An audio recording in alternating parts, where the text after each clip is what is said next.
Welcome to the Toffee Blues, your source for all things Everton. I'm Ellis, and today I'm here to review Brighton and Hove Albion 1, Everton 1. A disappointing draw in the end for the Blues, a game which we could have won at times. The first half, very, very quiet, really, for Everton. Not one shot or one on target. It was disappointing, really. We defended well. We limited them to very little, but the thing is, we just didn't create any chances of our own. And that's what we've been bemoaning for a while now. We just really need some more attacking intent. And we seemed quite toothless in that first half. I thought we tried to play out a little bit more than we have in previous games. So when we did receive possession, we were better on the ball, I thought, but there was just no real cutting edge. So you went into that halftime break thinking, are we really going to score today? Or are we just hoping to cling on to a nil-nil, which of course, at the start of the game, you would take a draw against Brighton, but the game panned out very differently in the second half. And this game was completely different to the 5-1 last season. Obviously, that was an absolute miracle of a match. And if that had happened again this season, we would have been baffled, wouldn't we? I know we'd have liked it, but it didn't happen, unfortunately. But this was a different game to the home game. The home game we drew 1-1 and we only had 20% of the ball, whereas this time round we did have a little bit more. And the second half was a different game, I'd say.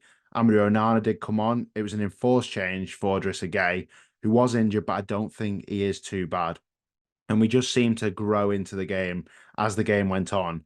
And I think it's the belief side of things. I think we started to believe a little bit more. And then the longer the game goes on at 0-0 at a big away game, you start to think, can we just nick it? Can we? And obviously the hope's there. And we had a few chances, of course, a massive one quite late on with Decore.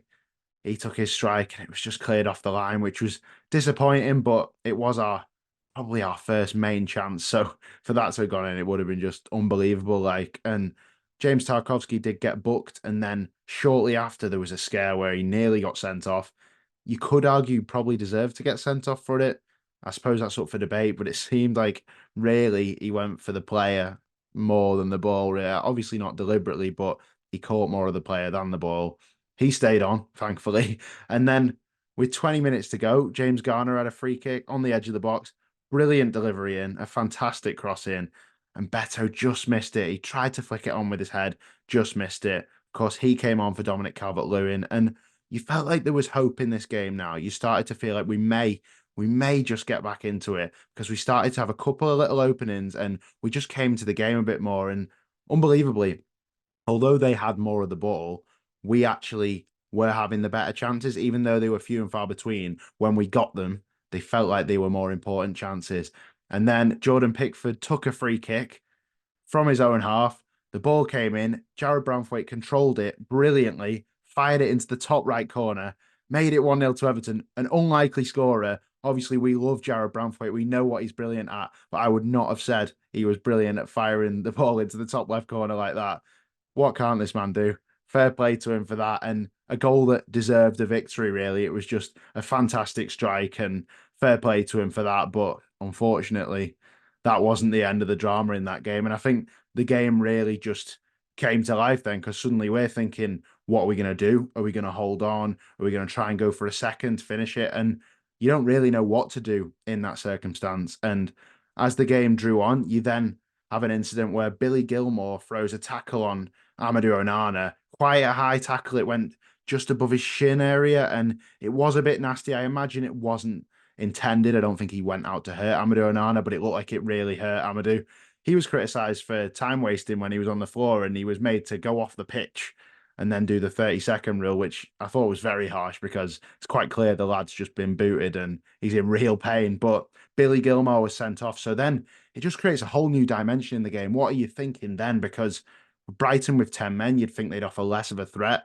But then also, how many times have we seen in football matches when a team goes down to 10, suddenly they can just get some sort of new lease of life and get back into the game? And we always knew it'd be backs against the wall, but it still was with 10 men.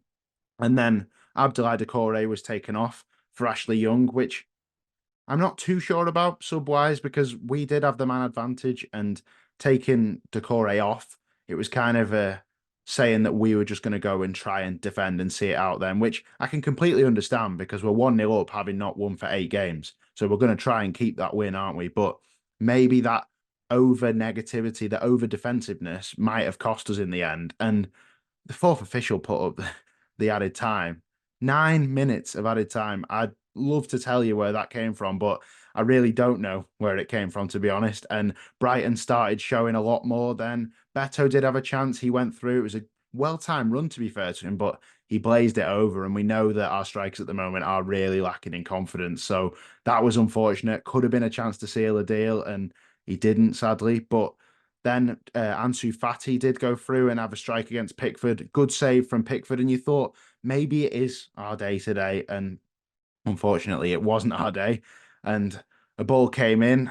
Lewis Dunk rose above all of our defenders. We had a packed box full of defenders. And in the 95th minute, Lewis Dunk went and levelled it. And all that hard work from the game was just undone. Just like that. The captain for Brighton steals a point for them. And I'd argue that they didn't really deserve it in the end. I thought we were so resolute throughout the game. I thought we really, really limited Brighton. And it seems like Dyche does know how to play against Brighton. And we've just missed out on the 3 points because of that. And we did have a chance in the last couple of minutes.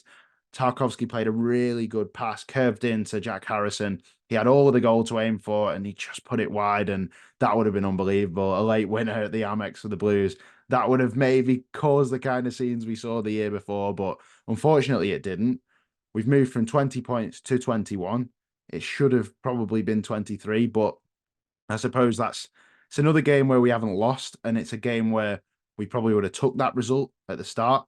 But then when you watch the game, you felt like we could have won it. So it's disappointing, but I suppose we've just got to move on now ahead of a really, really big week. And we called it a big week last week, thinking we were going to get the verdict. We didn't get the verdict, but this week we've got to say it's big again. If the end of the month suggestion is correct, then of course that will be Thursday. So if we find out before then, that could be massive. And then we have a home game against West Ham. So hopefully we can finally get that home win against West Ham and also get our first win in 9 games just to really get back on track. But I think the players can take confidence from that game. I think they can take confidence in the fact that they were really organised, defended well, and in the second half actually offered a bit of a threat as well. So unfortunately, the final result was Brighton 1, Everton 1. We deserve more, but you'll have to let me know what you think in the comments. Should we have won it? I think probably so, but that's what it is, isn't it? That's football at the end of the day. Hopefully we can go on and get that win finally against West Ham. Well, that's all from your reaction today. I do hope you've enjoyed. Please leave a comment, leave a like, and subscribe to the Toffee Blues. But that's all for now. See you in a bit.